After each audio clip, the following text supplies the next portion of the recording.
There's some discussion yesterday about property rights being dead in America after a recent Supreme Court decision. And actually, they've long been dead, and the High Court just did the eulogy this week. I've been writing about eminent domain a good bit just from as a newspaper editorial writer, and it seemed like there was a pattern here. Like every other week I was writing about somebody else's property being taken to give to Costco or somebody such as that, and it ended up being a book because there were so many stories. And we all know eminent domain's when the government takes property by force upon compensation to the owner after due process is given, and that's your basic Fifth Amendment that not many government officials have even heard of. But today, a public use means a Costco or a car dealership. Just compensation means being offered pennies on the dollar for the property and having to hire a costly lawyer to get that money anyway. And due process means learning about the taking after it's been approved and by reading about it in the newspaper. A friend of mine who I talked to, he lives in down the road from here in Des Moines. He's a business owner, and I remember he was talking to me about looking at the front page of the Des Moines Register, no association to the Orange County Register, thankfully, and there's a picture of a brand new redevelopment plan for downtown Des Moines. And he said his employees came in and said, "Did you see this?" And he looks at it and he goes, "That looks like right where our building is." And he walked outside and he looked at the street sign and he just couldn't believe it. And he's from South Africa and he didn't realize that could happen in this country. And anyway, welcome to this country. We've reached the sorry state because Americans don't sufficiently understand and value property rights. And of course, the Supreme Court has made that even more so.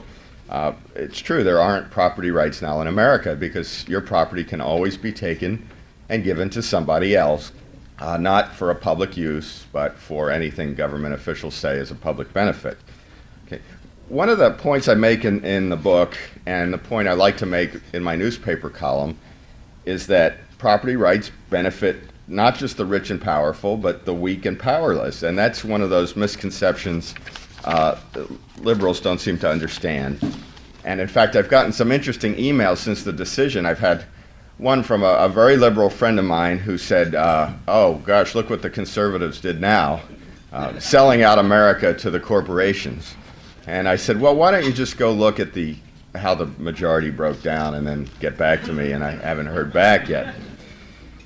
Quoting from, here's this article I read about the typical misconception about the Constitution. It's by some guy named Stephen Hill. I have no idea who he is. He heads some liberal group I've never heard of in Washington State, but he wrote this in the Seattle Post-Intelligencer, and I think it epitomizes what a lot of people think about property rights. The Bill of Rights and Constitution were really there to guarantee the property rights of the rich and rich wannabes. The nation's inequalities are a direct result of the priority given by the Bill of Rights and the U.S. Constitution to protect the private property of rich individuals and wealthy corporations over basic human rights. Okay, well, you all know that that's not true, but working at a newspaper where you hear from where they print your phone number in the paper and anybody can call, I think that's a more widely held view than we think. Now, my favorite rebuttal is from British Prime Minister William Pitt in that quite famous saying, "The poor man may in his cottage bid defiance to all the forces of the crown. It may be frail, its roof may shake, the wind may blow through it, the storm may enter, the rain may enter, but the King of England cannot enter. All his forces dare not cross the threshold of the ruined tenement." Now any idiot city manager or assistant city manager or redevelopment director has more power than the King of England. Again, welcome to America. Do you want this back? Yeah. Well, it's a whole nother issue. Okay. Now we'll do just a quick legal tour of how we got there. I mean, you fast forward 180 years from when William Pitt said that to 1981 in lovely Detroit, a neighborhood called Poletown, well-kept, ethnically diverse, working-class neighborhood. Everything the new urbanists and all say we should have these days. Settled by Poles, hence Poletown. The area had more than 1,000 homes, 600 businesses, several churches, and a hospital. And the entire city establishment supported General Motors' efforts to bulldoze the 425 acres to turn it into a Cadillac assembly plant. There wasn't anything wrong with the neighborhood, except it was in an area coveted by General Motors. And they were threatening to build their new Cadillac assembly plant elsewhere, and they promised all sorts of things, which, by the way, I mean, the plant did get built and it's still operating, but it never provided anywhere near the benefits, and the plant struggled. It gets off into another issue. But essentially, the state Supreme Court at the time said it was proper under the Fifth Amendment, and that's where it stood. Much earlier in the century, the court still interpreted the Fifth Amendment in a traditional manner. Public use meant courthouses, highways, schools, bridges, dams, all that obvious stuff. In 1954, in Berman versus Parker, here we get the activist Warren Supreme Court, U.S. Supreme Court, agreed that the District of Columbia could condemn private property and give it to other private developers, provided, their main reasoning was provided the appropriate legislative body, at that time it was Congress, deemed it a public use. And here's I love the quotes from this ruling. It reads like a sociology textbook rather than anything vaguely referencing the U.S. Constitution. If those who govern the District of Columbia decide that the nation's capital should be beautiful as well as sanitary, there's nothing in the Fifth Amendment that stands in the way, ruled the court, which is a pretty frightening decision. But little did we know they'd get even more frightening. Okay, in 50s Washington, it was admittedly real blight, and that's supposed to be the pretext for using eminent domain for redevelopment activities. California, we've seen the blight definition get broader and broader and broader. I've seen vacant land be declared blight. I've seen a housing development built in the 80s declared blight. I've seen a redevelopment project redeveloped by the city a few years earlier called blight. Whatever suits the city, whenever they want to redevelop an area, they just keep expanding the blight definition. In Mammoth Lake, California, which is a rural area there, up in a resort area up in the Sierras, the blight designation was because it was excessive urbanization. So I think about 5,000 people live in the area. Okay. In my town of Diamond Bar, the city declared blight because they found chipping paint. And that was one of the few cases where the court threw it out, and the court found they took the city's annual report, which pointed to what an upscale, lovely, unblighted community it is, and then they took the blight report and said, oh, it's a dreadful, it's practically East LA. And it was one of the few times we saw a major decision in California overturning a blight finding. But usually, the one thing I find is I wager anybody to find anytime a city has hired a consultant to do a blight report that they haven't come back and found blight. So they always do, obviously, or they'll never get any more jobs. Okay. In Orange County, where I work and report on things, I'm an editorial writer there. I wrote about the city of Cypress, which is a normal middle-class city. City officials there, they voted to use eminent domain to give Cottonwood Christian Center, which was a big one of these churches, and they bought the property and they were going to develop this architect design project, and they were going to give it to Costco. And that's where we start to see a shift from relying on blight to using this economic development argument, which is what they used in Poletown. And the whole economic development argument is what happened in the Kelo case, where the city says you don't even have to find blight, you just have to say the good of the region is going to be benefited by taking people's property and giving it to somebody else. In Garden Grove, California, which is another middle-class city in Orange County, they use eminent domain all the time to clear out mostly immigrant businesses. And actually what the city officials will say, well, we've only used it about 6 or 7 times. But it's the old saying about the mugger doesn't usually have to pull the trigger, just having the gun is usually enough to make people sell. But they were going to eliminate about 1,000 homes to make way for a theme park, and they hadn't even identified the theme park developer, and they made that same argument that the good of the whole region is reliant on using eminent domain. In Lakewood, Ohio, these are all cases that have been in the national news. A nice parkfront neighborhood, essentially the city.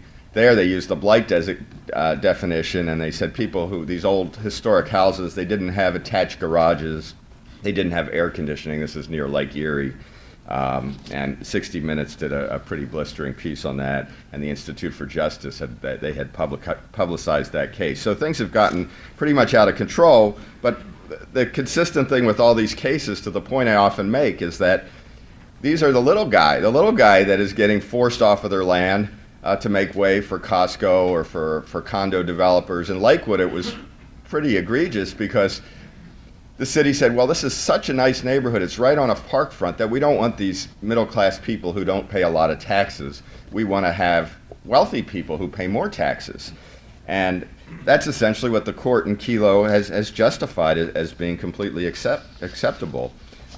Wall Street Journal writer John Funn refers to LOOT, which stands for Leaders of Our Town.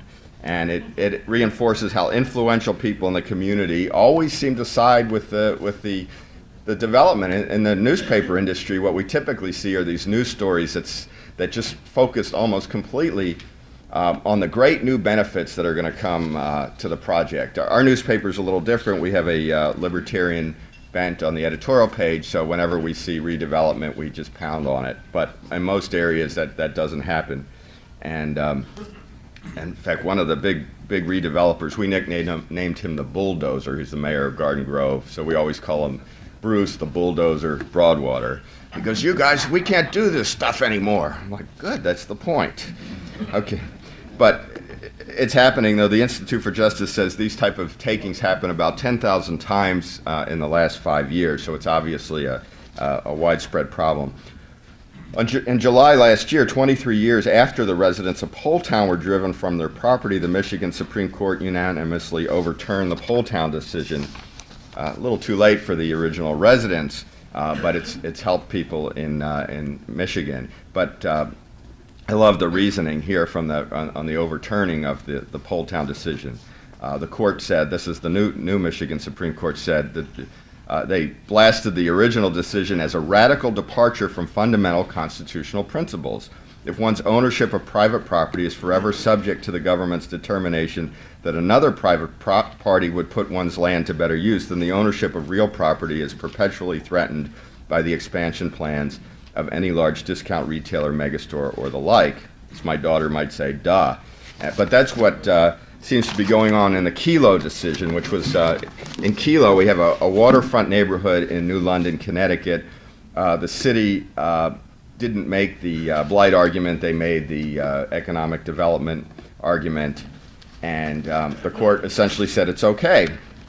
And the Institute for Justice, they pointed out that the head of the New London Development Corporation said, well, there's no progress is going to be made unless somebody has to leave skin on the sidewalk. Well, I'm sure it wasn't her skin that was left on the sidewalk, and that's the problem with these takings.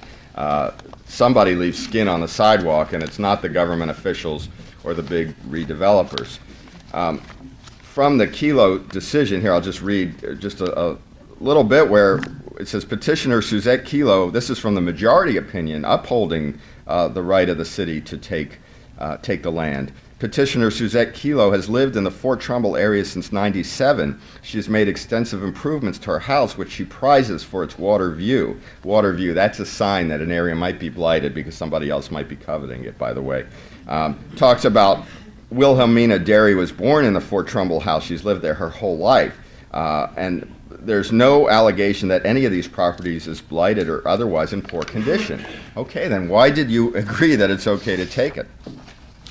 It's what I find with the redevelopment officials I deal with, they have this cold totalitarian view of the world. There's no other way of putting it. They talk about the important tool of eminent domain as if it's just some kind of tool like a hammer. Well, I guess it is a lot like a hammer. But the court seems to take that view also. Here's also from the majority opinion in the Kelo decision. The takings before us, however, would be executed pursuant to a carefully considered development plan. Okay, as long as the plan's carefully considered, what was I thinking? There's no reason they can't take property. And this is the kind of reasoning from the court majority. And here, I think, here's one of my favorite parts. It gets to that old living and breathing Constitution. It doesn't really mean what it seems to obviously say. The court long ago rejected any literal requirement that condemned property be put into use for the general public. Oh, well, there you have it. I guess why should we worry? Why should we even worry about just compensation under that thinking? Okay. And then, I think it gives a window into the world. The case gives a window into this majority that upholds the rights of the government rather than the rights of the individual. And governments don't have rights, but the focus of the case and the focus of the oral arguments as I read them was on, well, wouldn't it make it difficult for the government to build roads and to have progress? Well, that's not what the Constitution is supposed to be about. It's supposed to be about protecting individuals from a powerful government. Now, Justice Kennedy, in a concurring decision, concluded that private parties can benefit, as they will in all these cases, as long as there's no obvious favoritism. But in all these cases that I write about, there is favoritism. It's not, hey, I'm going to benefit this guy here because he's my pal, although that happens, but usually there's an in-crowd of developers and consultants who always seem to get the work. And you have city officials who always want to redevelop their areas and always want to bring in more tax revenue. In California, it's driven by tax revenue. Cities get to keep 1% of taxable sales, and that's discretionary spending. So they say, hey, we need more sales tax because woe is us, we don't get enough tax dollars. And of course, we've spent all our money on giving police and fire unions pensions so that they can retire with $200,000 a year. So we don't have any more money. Poor woe is us. So we're going to have to take this neighborhood and turn it into a theme park, which is very similar to what happened at Garden Grove. They blew the money on pensions, and now they need new money. And so because city officials can't say no, they have to find new ways to get tax dollars, and in California that means getting more big box stores. Think of my neighborhood. I live about 5 miles, I think I counted, from about 8 Home Depots. So you go figure where the market will end on that, but it's all subsidized. And I did an article about how every movie theater in Southern California is subsidized. So when you're down to subsidizing movie theaters and Home Depots and Costco's, what's the world coming to? I want to read one other thing from the decision here. Just tearing through the decision and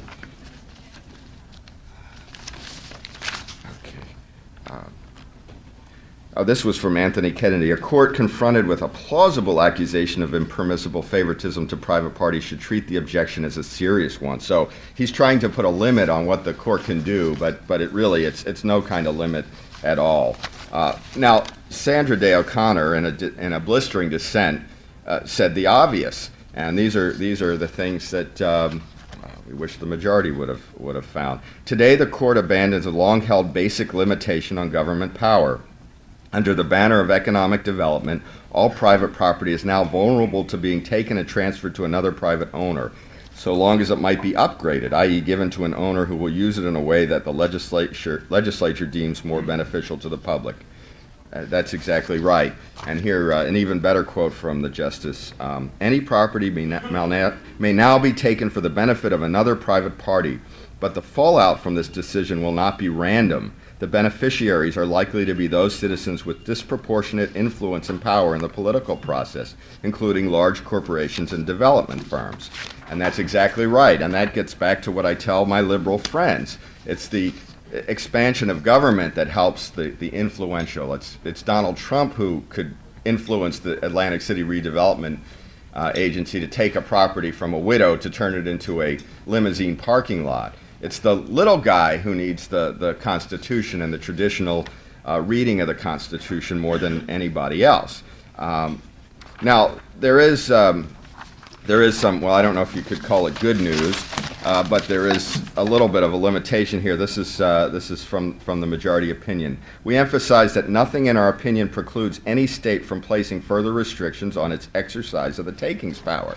So that's what it gets down to. We need to do what we always have to do, which is to fight for our rights, and that's the case. It gets kicked back to the legislatures and to the state courts. So there's no rest for the weary, I guess, and it means that people who've been battling for years to uphold property rights have to keep battling. It's not over. The court didn't find some constitutional right to taking.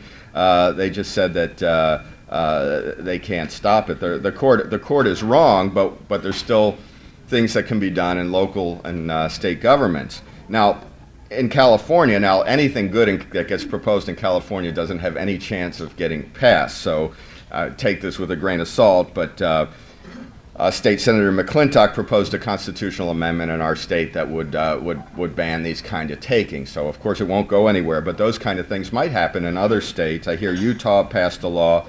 Actually, this is typical California. The most effective check we've put on redevelopment abuse, eminent domain abuse, came from this far left-wing senator. He's a guy who says that when we were discussing the business climate in California and how businesses are fleeing eastward in droves because of our tax and regulatory climate, the Senator Alarcon, he said, they can go rip off some other business in some other state. So that gives you an idea. And he was like a Senate majority leader, so it's not like some kook. He is a kook, he's just a powerful kook. But he passed a law that requires the payment of union wages. If anybody takes any redevelopment dollars, any tax dollars, they have to pay union wages on every aspect of the project. Now, of course, I typically hate those kind of things. I don't like unions, I don't like union wages, I don't like government mandates. But what's happened now is attorneys I know who support property owners, anytime they see a redevelopment project, they go to court and they say, we're going to make you pay Davis-Bacon wages on the whole project. And they usually back down because they say, hey, I can't afford it. Well, I guess you can't take this redevelopment money. And then if they don't take the redevelopment money, they don't get to use eminent domain. So I'll wrap up with one quick mention about some good news also. And this is the type of thing that can happen regardless of what an idiotic Supreme Court says. In the city of Anaheim, which is I guess our second largest city in Orange County, it's got about 300,000 people, so it's a fairly major city, despite the ridiculous change of our baseball team's name. The Angels aren't in Los Angeles. But what they've done is they pieced together a majority of the council. They have started with a conservative mayor, a liberal Democrat council member, and a libertarian council member, and they've eschewed the use of eminent domain. They will never use eminent domain, and they're changing zoning so that people can build more things, and they're promoting property rights, and it's a great alternative to redevelopment. So instantly after the court's decision, the mayor, Kirk Pringle, went on the paper and said, we won't use this. And their approach is, instead of saying, we're going to redevelop this area, use eminent domain, subsidize a developer and build stuff, they say, we're going to change the zoning so property owners can do whatever they want on their property. If you want to stay, you stay. If you don't want to stay, you sell. But what happens is the values of the properties are going up because they've loosened up the government restrictions on what can be built there. So all of a sudden the areas they want to redevelop are worth 2 to 3 times what they were before the restrictions were lifted. All of a sudden the guy who owns a little warehouse says, hey, I could get $10 million for it or whatever. In California, that's really the median home price anymore, so it's really not that much. But so it's actually working. Everyone, even on our newspaper and the reporting staff, they're like shocked at how quickly things are changing over. Well, it makes sense, and this way no one's property is taken. And these are the kind of things that can be done without eminent domain, and it's going to take efforts by local citizens to push their city councils, their legislatures to promote this kind of thing. But it's going to mean more local organizing, getting the right council members elected. And I'll just finish up with a quote, a C.S. Lewis quote that I have in my book on a chapter on the eminent domain mentality, and this refers to the Supreme Court decision. The greatest evil is not done now in those sordid dens of crime that Dickens loved to paint. It is conceived and ordered, moved, seconded, carried, and minuted in clean, carpeted, warmed, and well-lighted offices by quiet men in white collars and cut fingernails and smooth-shaven cheeks who do not need to raise their voice, and in black robes. So, anyway, thank you.